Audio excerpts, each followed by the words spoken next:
Saudara, pemerasan oknum polisi di Semarang dan AKBP Bintoro CS di Jakarta Selatan menambah daftar panjang tindak kriminal yang dilakukan oleh anggota Polri. Apakah ini artinya slogan Polri presisi yang diharapkan hadir untuk mengayomi masyarakat hanya sekedar kata-kata? Apa yang salah sehingga polisi yang tak lain aparat penegak hukum justru melanggar hukum? Kita bahas soal ini bersama sejumlah narasumber. Ada penasihat ahli Kapolri Irjen Purnawirawan Arianto Sutadi. Selamat pagi Pak Arianto. Selamat pagi Pak Mario. Terima kasih Pak sudah bergabung di Sapa Indonesia. Dan juga Ketua Indonesia Police Watch atau IPW Sugeng Teguh Santoso. Selamat pagi Mas Sugeng. Pagi Mas Mario. Terima kasih juga sudah bergabung di Sapa Indonesia pagi. Saya ke Pak Arianto duluan. Pak Arianto, historikal pemerasan remaja di Semarang beberapa waktu lalu. Pemerasan oleh AKBP Bintoro dalam sebulan ini menjadi perbincangan hangat, dan sebelumnya ada juga pemerasan penonton DWP oleh 20 polisi. Ini sebenarnya polisi ada apa sebenarnya? Pada akhirnya ada dugaan pemerasan terhadap masyarakat. Iya, polisi ya seperti itu Pak Mario. Ada polisi yang bagus, ada yang polisi yang jelek gitu. Nah, Pak Kapolri sudah mencanangkan program presisi. Muluk-muluk sekali kan itu kan ya. Jadi mulai dari prediktif, responsif, transparansi dan berkeadilan. Itu sudah dicanangkan dan sudah berapa tahun ini sudah berjalan. Tetapi hasilnya juga tidak maksimal karena ada polisi yang bertugas dengan bagus. Setiap hari ada beritanya, keberhasilannya. Tetapi ada juga oknum-oknum yang masih terus saja menyeleweng dari dulu ya. Tidak kapok-kapok gitu melakukan tindakan yang tercela. Walaupun sudah di sini ketahuan, tapi yang di sana masih ada lagi yang ikut-ikutan seperti itu gitu. Itu gambaran kehidupan polisi yang sesungguhnya dari dulu sejak saya jadi polisi 50 tahun yang lalu ya seperti kayak gitu gitu. Jadi memang polisi itu disorot masyarakat banyak karena dia menangani semua kehidupan manusia ya. Dan kemudian apabila ada polisi yang rusak satu saja, maka pasti akan yang disasar adalah institusinya gitu. Ya, sementara kalau polisi berhasil jarang sekali mendapatkan apresiasi. Itu sudah risiko daripada tugas polisi gitu. Nah sekarang saya pikir ya tinggal ini pimpinan Kapolri sudah mencanangkan seperti itu, kenyataannya masih di lapangan dan beliau masih tahu oh berarti ini ada program yang belum jalan. Beliau sendiri sudah mengatakan kemarin bahwa dalam Raprim mengatakan bahwa ya memang banyak kesalahan anggota saya, maka beliau berkomit untuk yang satu menindak tegas anggotanya. Kemudian secara transparansi akan menyampaikan yang baik yang bagaimana, yang buruk bagaimana. Dan yang ketiga akan meningkatkan kualitas profesionalitas. Nah itu janji Pak Kapolri. Masalahnya kalau menurut hemat saya sekarang adalah apa yang dicayangkan oleh Pak Kapolri itu belum semuanya terimplementasi di kewilayahan maupun di bawahnya gitu Pak. Dan itu jadi kondisinya seperti itu. Jadi ini risiko daripada polisi dan harus benar-benar terus menghadapi. Pak Arianto, apakah dengan perkataan ada polisi baik dan polisi tidak baik ini kita melumrahkan saja bahwa ke depan memang akan ada dua persona yang seperti itu? Apa tidak bisa baik semuanya saja? Enggak ya, saya bukan pelumrah. Memang gejalanya kayak gitu Pak. Manusia di dunia kan ada yang baik ada yang buruk Pak ya. Kita itu kelihatannya tidak akan mungkin membuat baik semuanya itu Pak. 460.000 orang itu ya Pak ya. Itu pasti ada yang baik, ada setengah baik, ada yang tidak baik gitu. Itu risiko. Dan kemudian kepada yang baik mesti dikasihkan reward, kepada yang tidak baik mesti dikasihkan punishment gitu. Nah di sini saya ingin mengatakan bahwa kondisi yang demikian ini akan terus dihadapi oleh polisi dan kita harus tidak henti-hentinya untuk melawan supaya yang polisi yang buruk itu lama-lama menjadi sedikit gitu. Ya, dengan cara menghukum secara tegas, transparan kepada yang melanggar sehingga yang lain tidak ikut-ikutan kan gitu. Kemudian memberikan reward kepada yang berprestasi sehingga dia tidak frustasi melihat saya udah kerja dengan baik, nggak diangkat-angkat lah sana yang tukang meres kok malah bisa cepat-cepat naik pangkat misalnya kayak gitu Pak. Maksud saya begitu, bukannya dilumrah dan kita menyerah nggak bisa memperbaiki itu tidak. 460.000 orang tidak sedikit Pak itu untuk memperbaiki orang seperti itu Pak. Oke, saya ke Pak Sugeng. Pak Sugeng, melihat ada beberapa kasus yang tadi saya bacakan. Ada AKBP Bintoro, ada dugaan pemerasan di Semarang. Pun juga beberapa waktu lalu konser DWP 20 polisi. Dari Anda melihat ini apakah memang bisa memberikan celah kepada oknum di kepolisian untuk memainkan kasus seperti ini? Oh, kalau oknum polisi main kasus itu sangat terbuka besar ya. Ya. Kalau mentalnya memang tukang peras ya, tapi kalau bukan mentalnya bukan tukang peras, diproses dengan baik.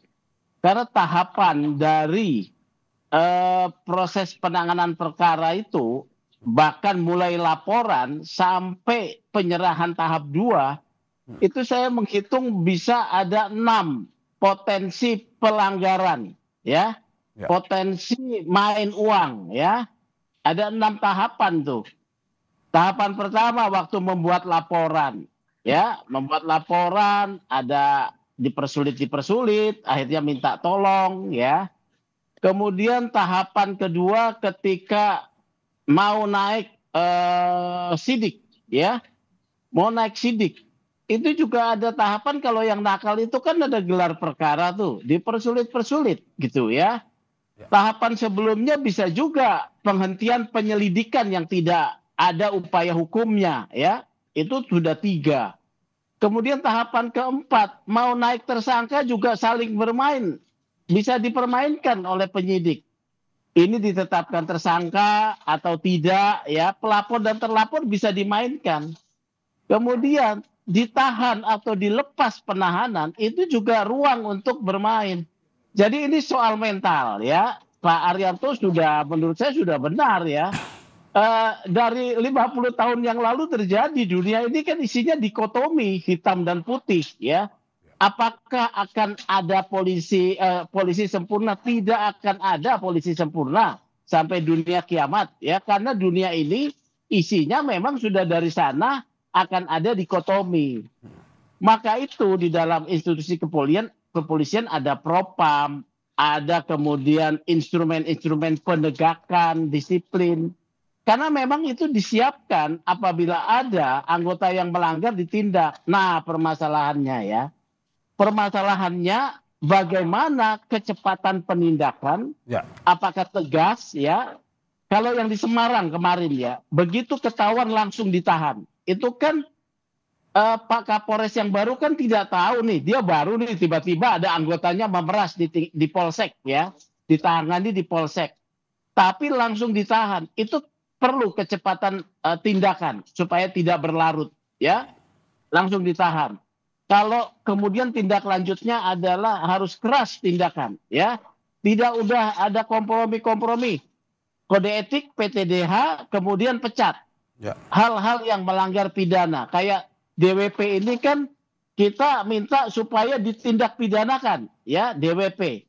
Juga kasus yang pemerasan ini. Jadi itu proses yang biasa. Kalau menurut saya tinggal bagaimana pimpinan-pimpinan ini ya jadi tegaslah di dalam menindak supaya kepercayaan publik ada gitu. Tidak mungkin sesuatu yang buruk itu dihilangkan 100%, itu tidak mungkin ya. Ya. Demikian. Oke, saya masih dengan Pak Sugeng. Pak Sugeng, ini melihat apakah perlu ada evaluasi dari Kapolri bahwa melihat Anda tadi mengatakan bahwa ini sebuah mental sebenarnya. Proses itu berjenjang ya. Ya. Orang mau masuk polisi kalau orientasinya mau kaya, mau kemudian berkuasa, rusak institusi. Oleh karena itu proses di sini sangat penting ya. Kita juga tahu bahwa banyak perwira-perwira dari Akpol itu ayahnya itu dari polisi ya. Mungkin dia melihat kekuasaan ayahnya besar. Jadi orientasinya untuk apa? Beda dengan orang yang berangkat masuk menjadi polisi karena ingin menegakkan keadilan. Itu saja bisa terkontaminasi dalam proses. Nah, ini penting sekali kemudian seperti Pak Arianto, orang-orang yang berprestasi, yang tidak perlu kasih setoran kepada atasannya tapi berprestasi, diapresiasi dengan kenaikan pangkat, ya, diapresiasi dengan pemberian posisi. Itu sebetulnya mudah sekali menilainya. Tapi ya saya tidak tahu, banyak keluhan juga polisi-polisi yang baik ya berkomunikasi dengan saya nggak bisa naik-naik. Begitu loh. Ya. Oke. Sebelum kita lanjutkan, saya ingin memperkenalkan sudah bergabung bersama kita Romi Siombing, kuasa hukum korban pemerasan polisi. Terima kasih Pak Romi sudah bergabung di Sapa Indonesia Pagi. hari ini? Halo Pak Romi. Selamat pagi Pak Sugeng, Pak Haryanto. Selamat pagi, Pak. Selamat pagi Pak Romi. Pak Romi, saya langsung ke Bapak. Tadi kita sudah sedikit mengangkat terkait dengan kasus AKBP Bintoro ini. Dari Pak Romi sendiri melihat bahwa kita berbicara umum terkait dengan dugaan pemerasan yang terjadi di tubuh Oknum Polri. Kalau Pak Romi sendiri melihat bagaimana khususnya terkait dengan kasus AKBP Bintoro ini?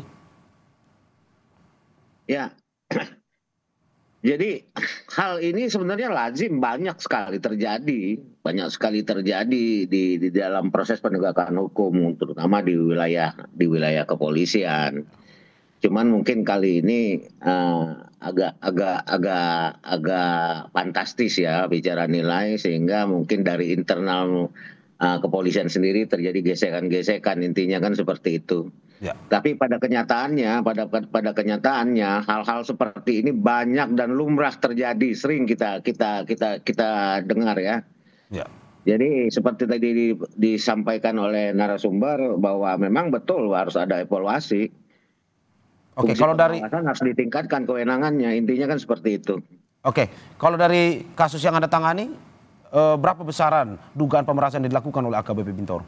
Seperti yang kami sampaikan ya, itu berkisar di angka 17,1 ya, 17,3 miliar ya, 17,3 miliar ya berdasarkan pengakuan dari klien kami ya. Yaitu total kerugian material yang dialami seperti itu. Oke. Dari informasi yang beredar bahwa AKBP Bintoro tidak sendiri, tetapi ada oknum-oknum lain, termasuk juga menyeret nama Kapolresnya. Betul atau tidak, Pak? Ya, seperti yang kami sampaikan, kami sudah melakukan konferensi pers bahwa ini akan bertambah ya jumlah orang-orang yang akan terseret. Seperti dugaan kami kemarin, ternyata memang benar, bertambah lagi satu sekarang, udah 5 ya, AKPM. Sudah terkena patsus, semakin bertambah makin bertambah. Ya, betul seperti apa yang kami prediksi. Jadi itulah kenyataan yang terjadi ini sekarang. Tinggal bagaimana keseriusan Propam Polda Metro ya untuk mengusut tuntas.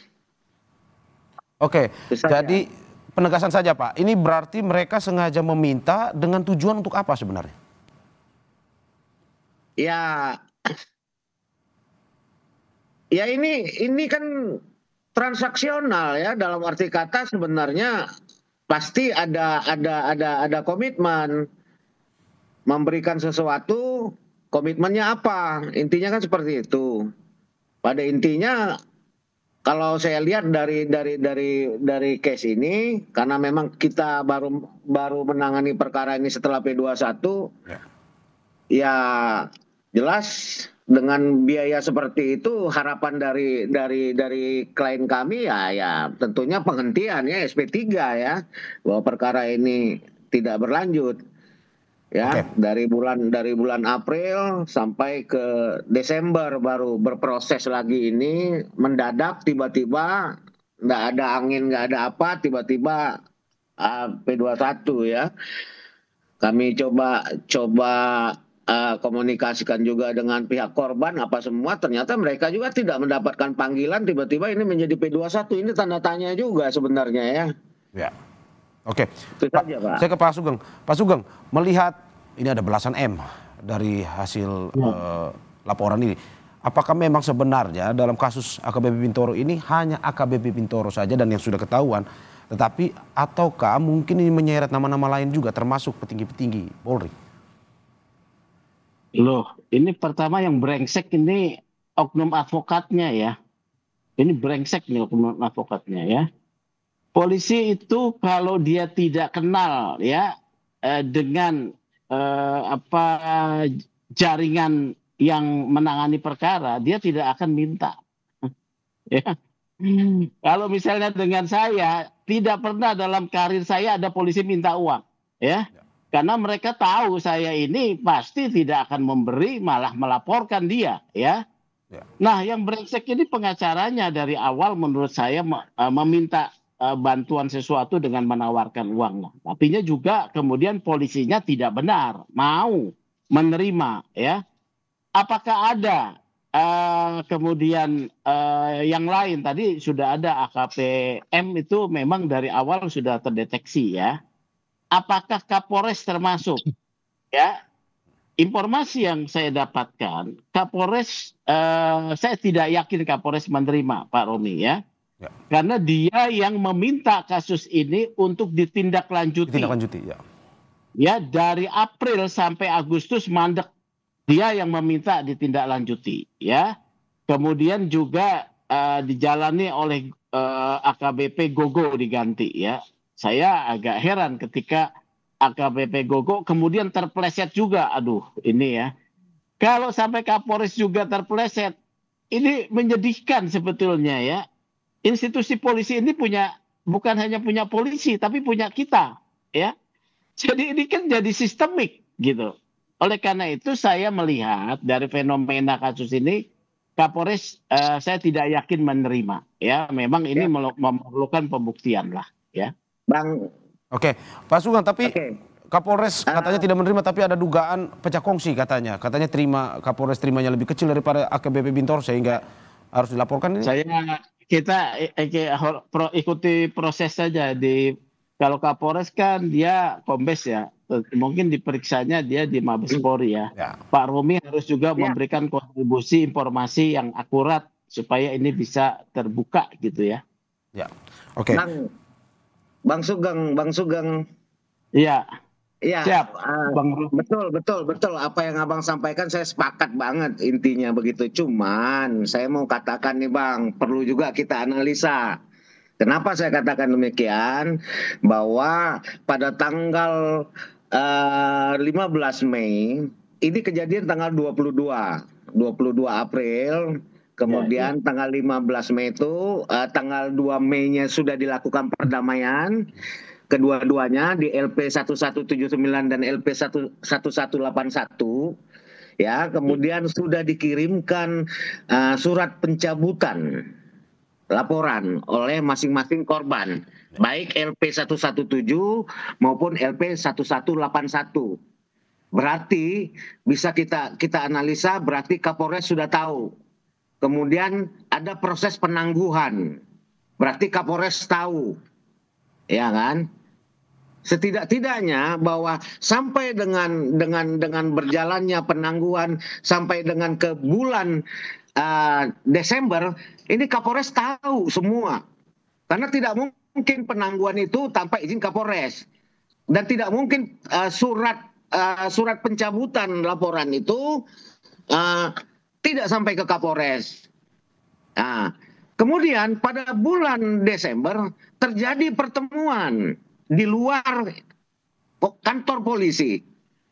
Seorang Kapolres bertemu dengan seorang tersangka. Kemudian barulah kasus ini menjadi muncul. Nah, patut diduga begitu loh Bang. Patut diduga ada apa? Ya, Kapolres memberikan informasi kepada Propam Mabes lah. Kalau kan juga saya yakin, karena informasi beredar Propam Mabes ini memeriksa Kapolres, saya yakin. Ini masih dugaan dan ini saya perlu disidiki. Saya ke Pak Suryanto, Pak Arianto, ini terkait dengan kasus dugaan pemerasan ini, apakah ada hubungannya sebenarnya dengan tingkat kesejahteraan dari anggota polisi, terutama soal gajinya? Tapi sebelum menjawab, kita saksikan jeda berikut. Dan juga narasumber saya, ada penasihat ahli Kapolri, Irjen Purnawirawan Arianto Sutadi, dan Ketua Indonesia Police Watch atau IPW Sugeng Teguh Santoso, serta Romi Siombing, kuasa hukum korban pemerasan polisi. Saya ke Pak Arianto. Pak Arianto, seperti yang sudah kita bahas sebelumnya, ini apakah tingkat terkait juga dengan tingkat kesejahteraan polisi ataupun juga ini khususnya ini gaji dari polisi yang kurang pada akhirnya melakukan tindakan-tindakan seperti ini? Ya, perilaku koruptif ya Pak yang dilakukan oleh polisi, yaitu menyimpang, suka meres, kemudian suka mencari-cari duit kemana sini, pungli dan sebagainya itu. Itu faktornya banyak Pak, tapi sering dikaitkan itu karena faktor penghasilannya kurang. Tapi kalau menurut pandangan saya, faktor yang banyak itu ya antara lain ya memang penghasilannya kurang. Tapi paling utama adalah biaya operasionalnya kurang. Tapi sampai sekarang katanya kan sudah dinaikkan. Gitu. Tapi yang paling utama lagi adalah mentalitas Pak. Mentalitas daripada seorang penegak hukum itu, karena itu ukuran daripada orang itu bekerja baik apa tidak gitu. Nah, sementara ukuran mentalitas ini kan harus dia dengan pengawasan yang tinggi gitu. Jadi di sini sekalipun taruhlah polisi itu nanti ya dinaikkan gajinya 5 kali lipat itu. Kalau sekali pungli dia bisa dari 1000 kali lipat di hasilnya itu. Jadi tetap aja akan menyeleweng walaupun dinaikkan penghasilannya. Sama juga dengan biaya operasionalnya itu. Walaupun dinaikkan masih tetap ya minta pada orang yang berperkara gitu. Tapi kalau mentalitasnya itu bagus ya Pak ya. Buktinya yang di lapangan masih banyak anggota yang berprestasi, bekerja dengan baik, bahkan dia bukan menegakkan hukum tapi membantu masyarakat membagi-bagi apa dan sebagainya. Itu kan bagus itu. Jadi menurut hemat saya yang paling perbaiki adalah ini bagaimana memperbaiki mentalitas gitu. Mentalitas polisi itu dulu waktu saya masih jadi polisi itu setiap minggu itu bahkan setiap hari itu diingatkan pada anggota yang di lapangan itu bagaimana sumpah kita Sri Brata Satya Prabu setia kepada Satya Prabu ya. Kemudian yang kedua negara yang utama tiga jana anusasana. Itu nomor 1 adalah abdi utama dari masyarakat, penegak hukum, dan kemudian penjaga Kamtipmas. Setiap hari itu diumumkan Pak, bahkan dulu ya, setiap minggu itu diumumkan siapa yang baik minggu ini, siapa yang melanggar disiplin, itu di dalam apel-apel itu diumumkan. Itu salah satu kontrol supaya mentalitas itu terjaga dengan baik gitu. Dan kemudian yang kedua pengawasan harus kuat, ada pelanggaran sekecil pun harus ditindak sesuai dengan besarnya pelanggaran itu, supaya yang lain juga berusaha untuk mencari kebaikan gitu, berprestasi. Ini saya menghargai Pak Kapolri ya. Ada Hugeng Award dikumandangkan. Cuman sayangnya Hugeng Award itu nasional. Nasional sekali kemudian yang diangkat cuman satu-satu. Kalau menurut hemat saya Hugeng Award itu bisa diterapkan di setiap polsek setiap bulan, kemudian Polres naik 3 bulan, Polda 6 bulan yang menilai masyarakat. Jadi gitu ada kompetisi yang bagus gitu pada orang-orang itu dan kemudian ada contoh kalau berprestasi itu adalah dihargai, kalau yang salah itu ditindak gitu. Jadi masalah moralitas ini memang sangat penting sekali ya Pak ya. Yang sampai sekarang kelihatannya ini kurang begitu terkendalikan gitu oleh dari institusi Polri ini. Oke. Gitu. Saya ke Pak Sugeng. Pak Sugeng, mental kalau kita berbicara mental ini pribadi atau sistem sebenarnya? Itu tuh sistem nilai. Ya mentalitas, moralitas itu sistem nilai. Ya karena ini sistem nilai sesuatu yang dianut. Nah dalam hal menganut, meyakini itu baik dan benar untuk dilakukan. Yang sangat mendasar adalah keteladanan. Ini saya garis bawahi ya. Keteladanan. Kalau ada ya orang di mana diangkat orang-orang yang tidak punya prestasi ya, kemudian hanya mengandalkan kedekatan itu diangkat, itu di bawah menjadi dia hopeless ya, spiritnya juga turun. Yang kedua keteladanan pimpinan ya, kalau memang dia tidak anti melakukan pelanggaran atau suap, tunjukkan. Gitu ya. Ini soal keteladanan, sistem nilai. Oke, berarti Anda mau bilang walaupun pribadinya baik, kalau sistemnya tidak mendukung ya tetap saja akan terjadi terus. Kalau pribadi sudah dibentuk baik ya, orang itu akan bertahan kalau pribadinya ya, pendidikan dari rumah. Tadi kan saya singgung ya, ketika dia masuk Akpol, bapaknya itu sudah jenderal misalnya. Bapaknya dia lihat punya kuasa, bapaknya punya kekayaan. Apa yang terlintas dalam pikirannya? Ya, dia ingin sama seperti bapaknya. Oleh karena itu menurut saya ya, pendidikan Akpol ini betul-betul diberikan kepada masyarakat umum, jangan dari keluarganya jenderal-jenderal polisi. Dibatasi gitu loh ya. Kuota-kuota khusus itu dikurangi gitu ya, ambil orang-orang yang memang punya pengalaman masyarakat sebagai masyarakat bawah. Kalau tidak ya akan berulang terus ya. Kemudian ketika pendidikan juga kita pernah membuka ya adanya pungutan. Saya juga heran ya, sebagai ketua IPW ada orang yang datang ke saya kemudian menjanjikan uang untuk bisa saya memasukkan polisi. Loh, saya bukan pejabat polisi, saya bilang. Kalau saya minta tolong saya hanya bilang, ini kalau memenuhi syarat, silakan diterima. Kalau tidak memenuhi syarat, jangan. Ya, walau misalnya begitu. Masa saya mau dikasih duit, berarti mentalnya dia sudah mentalnya mau menyuap. Saya bilangnya saya malah tidak mau. Gitu. Kalau minta tolong ya minta tolong saja. Oke, Gitu, Anda mau ya. bilang bahwa mental dan sistem ini sudah mengakar sebenarnya ya? Dibangun gitu. Kalau yang buruk itu sebagai dalam pandangan budaya ya, itu namanya polutan, budaya polutan ya. Budaya itu kan sebetulnya harus dibangun satu nilai baik seperti tadi Tribrata, nilai baik. Ya. Tapi kemudian kalau yang menjadi tumbuh adalah budaya polutannya, ini yang berbahaya ya. Budaya polutan itu hanya bisa disingkatkan oleh pimpinan ya. Pimpinan yang punya kewenangan membersihkan polusi-polusi dari yang merusak nilai-nilai yang baik Tribrata tadi yang disampaikan oleh Pak Arianto ya. Ya. Keteladanan di sini dan ketegasan bersikap. Ya. Oke, saya ke Pak Romi. Pak Romi, bagaimana Anda melihat evaluasi sehingga tidak jatuh lagi atau tidak muncul lagi korban-korban seperti klien Anda? Ya, saya pikir memang harus ada ini ya, perbaikan secara menyeluruh ya. Tadi seperti disampaikan bahwa memang ini sudah sistem. Bagaimana prestasi seorang polisi itu dalam arti kata dia akan berhasil ketika bisa menyenangkan pimpinan. Ketika dia bisa menyenangkan pimpinan, makanya prestasinya akan naik. Intinya kan seperti itu yang membudaya. Itu yang membudaya sekarang pada prakteknya ada di lapangan. Sehingga memang perlu ada perombakan total ya. Seperti tadi disampaikan juga bahwa selain perombakan total dilakukan pengawasan ya, pengawasan yang mungkin yang dilibatkan yang dari eksternal ya. Kalau pengawasan hanya dari internal lingkup polisi juga ya saya pikir ya begitu-begitu saja karena mereka juga sudah tercipta sistem seperti itu. Makanya kalau memang untuk mengantisipasi mungkin bisa juga dilakukan pengawasan oleh institusi eksternal, mungkin bisa aja kita tingkatkan ini. Contohnya IPW ini menjadi fungsi pengawasan di tingkat daerah dan lain-lain kan bisa saja yang lebih bersifat independen dan tidak punya kepentingan. Itu kalau saran saya.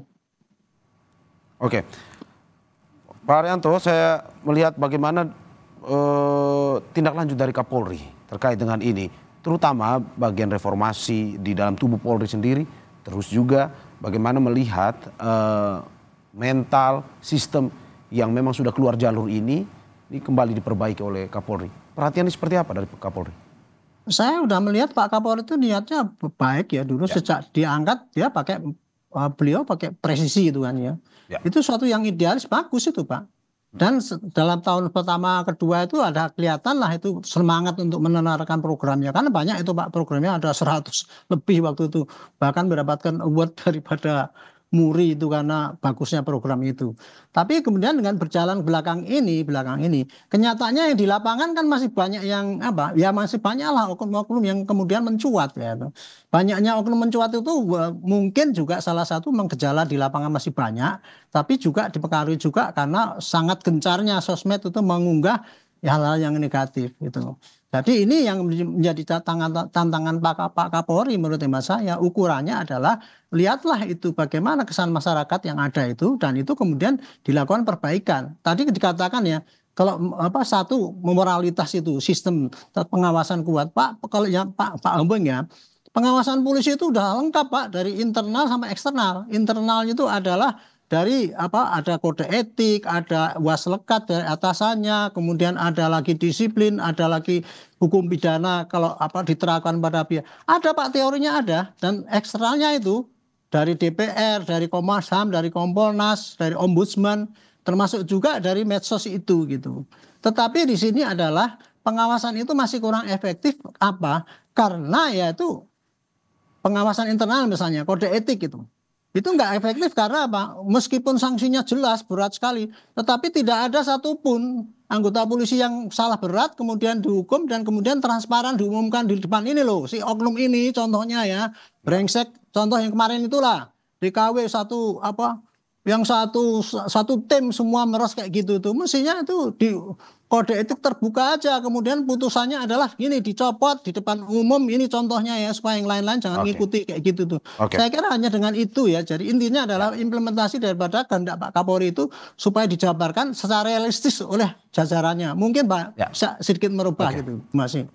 Ya, kita harapkan perhatian dari Kapolri dapat memberikan perbaikan-perbaikan yang baik di dalam tubuh Polri sendiri, termasuk juga pengawasan agar Polri bisa lebih efektif dan slogan presisi bisa berjalan dengan lebih baik lagi ke depan. Terima kasih narasumber saya, Penasihat Ahli Kapolri Irjen Purnawirawan Arianto Sutadi, Ketua Indonesia Police Watch atau IPW Sugeng Teguh Santoso, dan Romi Siombing, kuasa hukum korban pemerasan polisi. Terima kasih Bapak-bapak, sehat-sehat selalu.